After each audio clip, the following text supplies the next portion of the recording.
In the year 1925, Colombia was a land of old whispers. The Andes Mountains watched over sleepy towns. Green coffee plants covered the rolling hillsides. Most people lived their lives simply as before.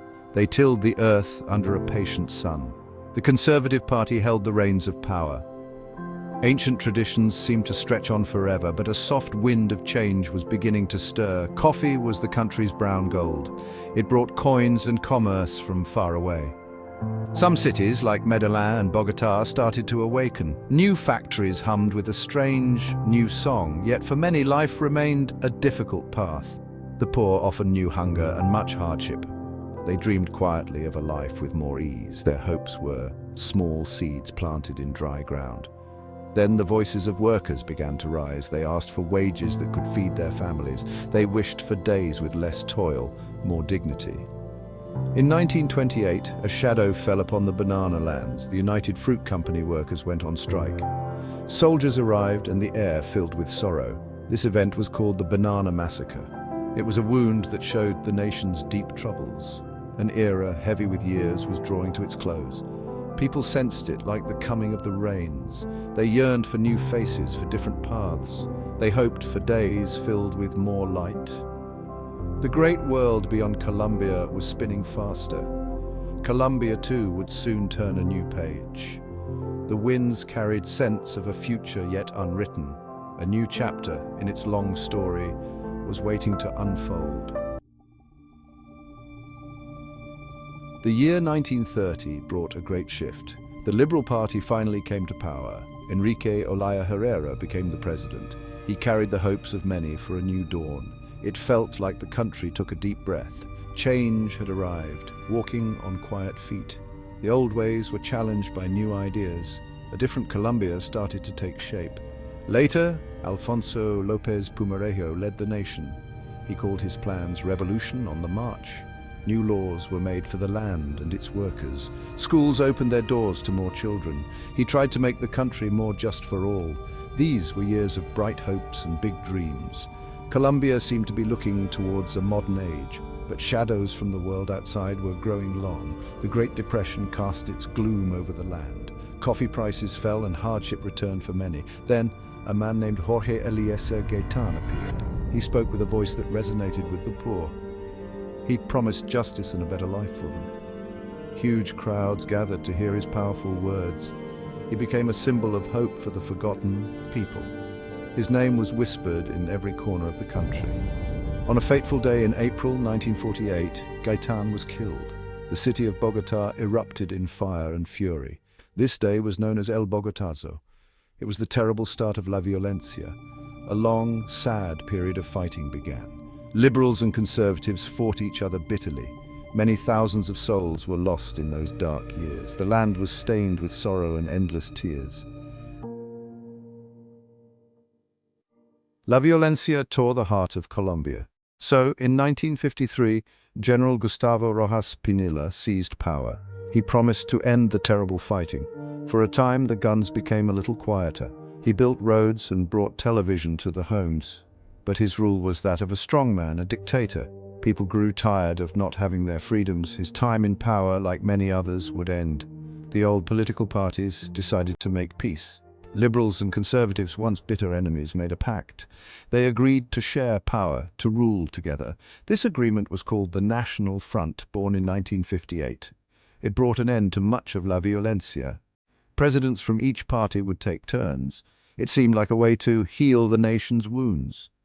But some new problems were quietly taking root. During these years, the country continued to change. More people moved from the countryside to the cities, factories grew, and new buildings reached for the sky. There was a feeling of progress in many places. The economy expanded and new opportunities appeared, yet not all Colombians shared in this new wealth. Many peasants still lived in deep poverty. They felt that the promises of change were not for them. In the quiet mountains and remote jungles, new groups formed. They were inspired by revolutions in other lands. The FARC and the ELN were born in the 1960s.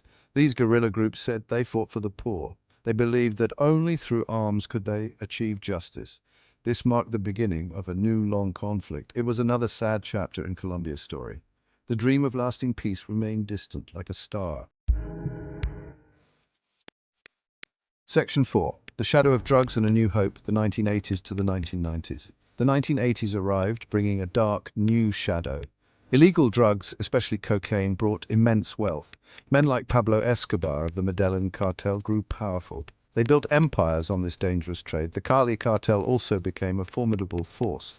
Fear became a constant companion for many Colombians. The drug money corrupted everything it touched. It was a time of terrible violence and deep sorrow. Bombs shattered the peace of cities and towns. Brave judges, honest police officers, and outspoken journalists died. Candidates for president were silenced by assassins' bullets. Colombia seemed to be drowning in a sea of blood. The world watched, and many thought Colombia was lost. The cartels challenged the very heart of the state. It was a period of profound darkness and despair.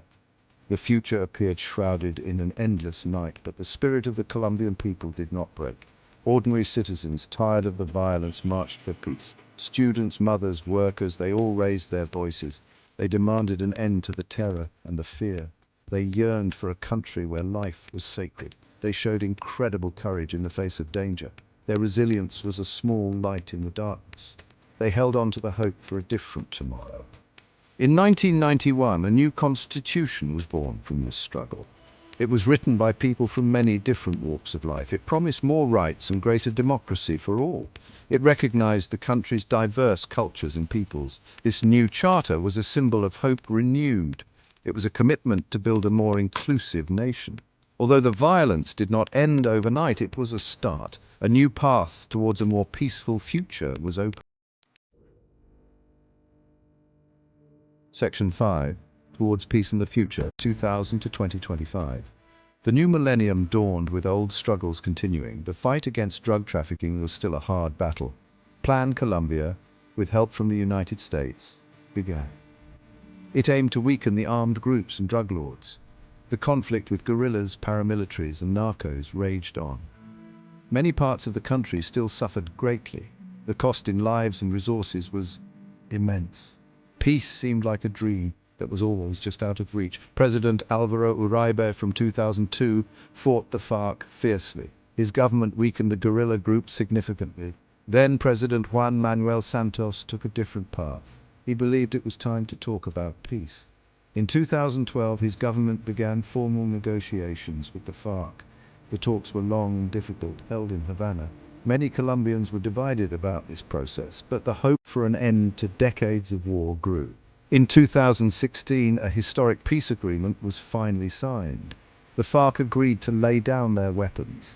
It was a momentous step after so much conflict. But building true peace proved to be a complex task. Challenges remained with implementing the accords. Other armed groups and criminal bands continued to cause violence. The ghosts of old conflicts lingered in many regions. The work of reconciliation was slow and often painful. By June of 2025, Colombia was a nation still in transition. The government, led by figures like Gustavo Petro, who took office in 2022, faced many tasks.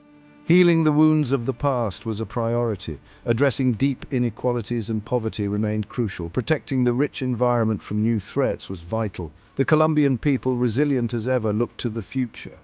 They carried the weight of their long, complex history. They held on to the enduring hope for a truly peaceful world.